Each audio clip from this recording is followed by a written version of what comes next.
Hi everyone, welcome to World of Tanks with stewiejp. I'm Stewie, you're not. We're poking around the garage again today looking for some life hacks and cheats, if you like. They're not really cheats, but they're going to make your journey through World of Tanks a lot more efficient. You're going to get better value for money if that's how you roll, and you're also going to get better crew skills, and that's what this one's all about. Crew skills, how to utilize premium tanks, and what kind of skills you might want to put onto your tanks. This is not going to be a definitive guide. There are different options when it comes to crew skills, but I'm going to take you through the basic skills to pick when you're first starting off. If you've started with World of Tanks using the invite code GETONBOARDSTEWIEJP or part of the recruitment program, there's a good chance you've either got or you're going to end up with at least one free premium tank. Now, premium tanks, and I keep pointing this out to people, premium tanks can share the crews with your normal tech tree tanks. A good example in my garage is the Centurion Action X, which is the Tier 10 British tech tree medium tank. Along the way, I've been playing this game for 8 years. You accumulate premium tanks as you go. And you can see my British medium tanks. All the ones that I've got in the garage, a lot of them are premium tanks. And this one crew that are halfway through their 6th skill, or nearly finished their 6th skill, in the Centurion Action X, they're up to their 6th skill. Not because I've dumped crew books on them, which we will touch on crew books later on in the video, but because they've played so many battles in all of these different British medium tanks. There's a couple of Aussie tanks which are classed as British tanks in this game. The Cromwell B, which was a favourite when Tier 6 clan wars and skirmishes was really, really popular. The Centurion Mark 51 RAAC, which is the Aussie tank used in the Vietnam War, and also one of the favourites that I use in front lines for grinding those credits. Every game we play with these multi-tasking, multi-skilled crews gives them more crew experience, unlocks more crew skills, and it's really easy. All you need to do is click on the top left, click on return, and bang, there's your crew. Now, in this example, we're into our 6th crew, nearly finished our 6th skill. In this other example here, the Centurion Mark 71, which I rebought not so long ago because of this cool skin from one of the Halloween modes, they've only got 3 skills because those crew members haven't been through that long grind, and they haven't picked up all those extra crew skills. So having 6 crew skills instead of 3, and having 3 crew skills instead of potentially 1, is going to give you a definitive advantage on the battlefield. It's not just the same with medium tanks, it's also the same with heavy tanks. If we have a look at our Super Conqueror crew, which again has played lots of battles, not necessarily just in the Super Conqueror, but in the Carnarvon Action X as a premium tank, in the Mighty Tog, and of course in the Chieftain for Clan Wars. Once again, all you need to do is click in the top left corner, click on return, and the crew go back in there once they've fought one battle in that tank. And again, with my heavy tank crew, with Accelerate Crew Training turned on, which once you've elited the tank, or if it's a premium tank, that option's already there. Any extra XP goes back into those crew members. And these ones, they've just about finished their 5th crew skill. The same goes with all different types, tank destroyers, SPGs, light tanks as well, of course. And if you're getting a premium tank through the Get On Board StewiejP invite code, or through the recruit program, or both, then it's important you should utilize the crew that you're using in your tech tree tanks of the same class and nation into that tank. All right, what about the crew skills, Stewie? Rightio. There's different ways you can approach crew skills. You might be a free-to-play player, you might be someone willing to spend gold in retraining your crew members, or you might be someone with lots of credits. You might want to buy some crew books. If you want to buy crew books, which is what I did in the Centurion 7.1 when I rebought it, down the bottom, you click on open. First of all, I'll start that again. You click on that top left button again, crew books down here, and there are 5 different kinds. Some you can earn and some you can buy. The training manual, which is the one in the middle, you can buy, which will give every crew member 250,000 experience, and that costs 2 million credits per book. You can also pick up training booklets, training guides, personal training manuals, and universal manuals, and they give different amounts of XP to your crew. You can get them by completing personal missions daily. You can also get them as part of promotions that come and go throughout the year. What crew skills? Well, my personal choice, and if you hover over a crew member, the crew skills come up there. I like to get Brothers in Arms trained on all crew members as soon as possible. However, the caveat to that is 6 cents is a must for the commander. So 6 cents for the commander. What I would do if I was starting a new heavy crew is go 6 cents for the commander, repairs for everything else. Repairs is going to help your your tracks get back up, and when things get damaged, they'll fix them quicker, which is pretty important in a heavy tank. This is heavy tank specific. Once you've got 6th Sense and repairs, I would go Brothers in Arms.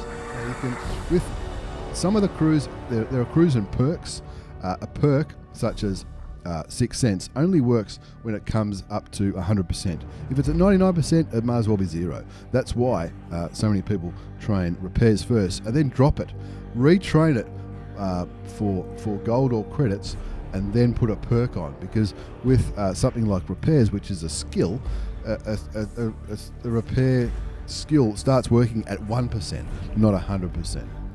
That's the difference between crew skills and perks. I've met people who've had 4 crew members trained up with Brothers in Arms, and the 5th one isn't, because Brothers in Arms is something totally different. Brothers in Arms, everybody has to have it for it to work at all. If one crew member doesn't have it to 100%, it doesn't work. And it does tell you that when you hover over over that perk in the garage. So once again, for heavy tanks, for pretty much all heavy tanks, or all heavy tanks with armor anyway, I would go, if you're going to drop crew books on, you might have some crew skills or perks already trained up to 100% before you start allocating them. In that case, I would go 6th Sense and Brothers in Arms, because they're both the 2 important perks, and then repairs. But as I was mentioning, if you're going through the grind, you want repairs cooking away as you're going through your heavy tank journey. I'd argue the same for medium tanks as well.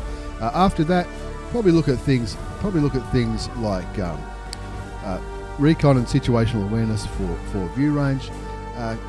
Not so much concealment. Concealment's not really useful for a heavy tank. Mentor and Jack of all trades, maybe, but again, Mentor is a skill, so you can have that bubbling away. Jack of all trades is as well. So is recon, which is a skill for vision. Repairs, obviously you always want to have repairs on a heavy tank, and that's Eagle Eye, which is another perk which allows your commander to look at critically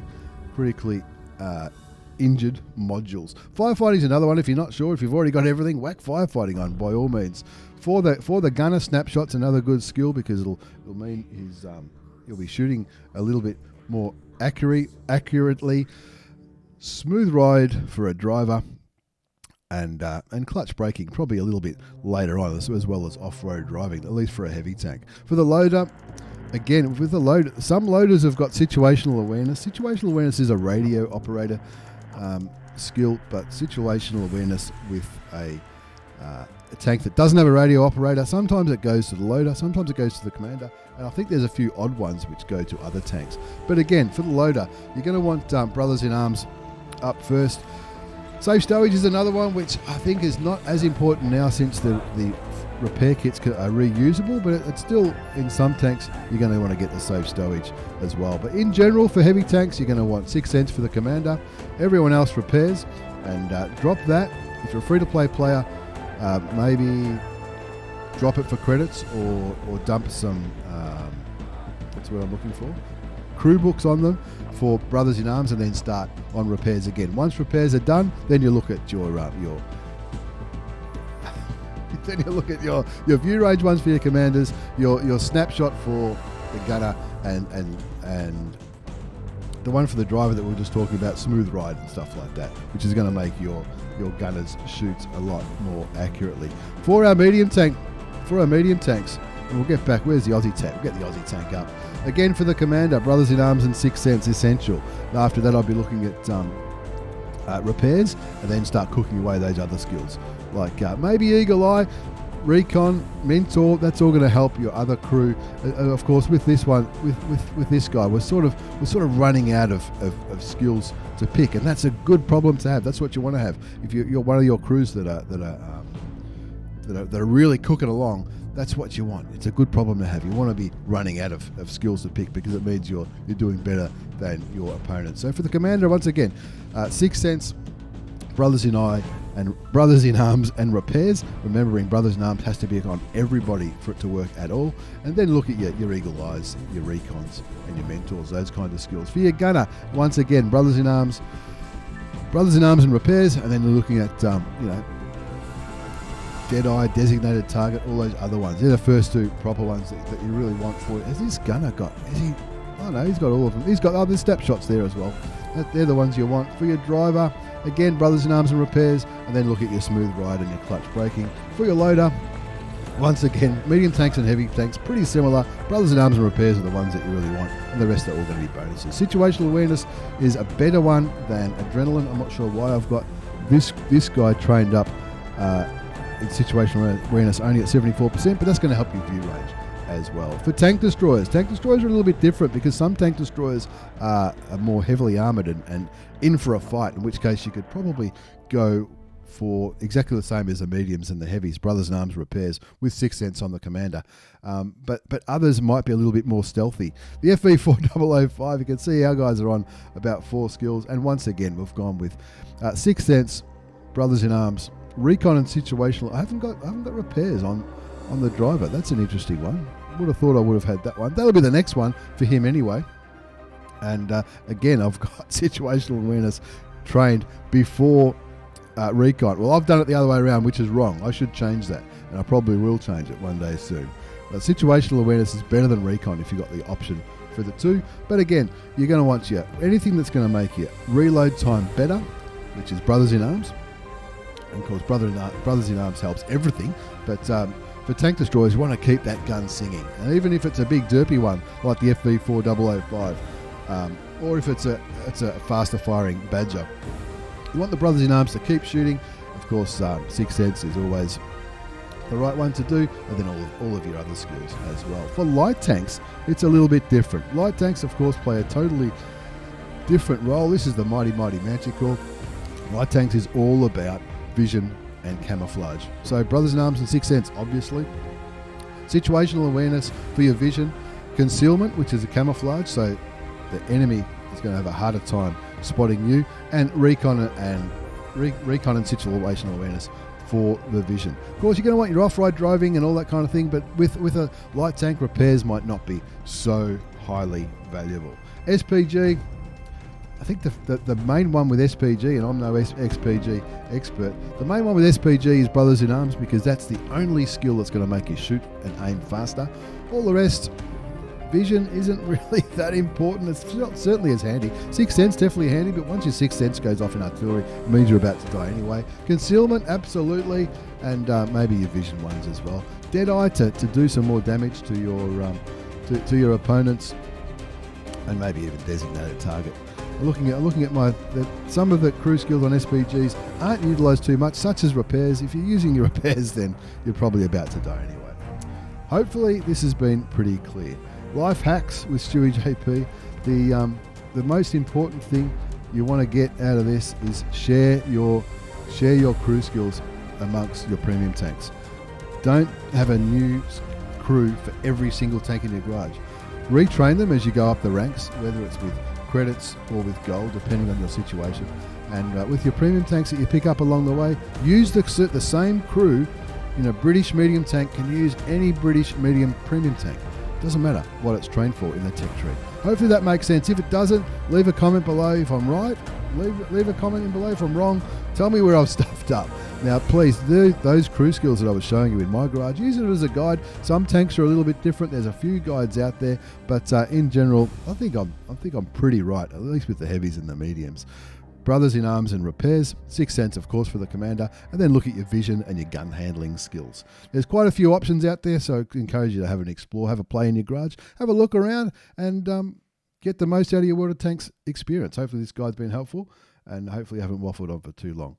Thanks again, take care, and see you all next time.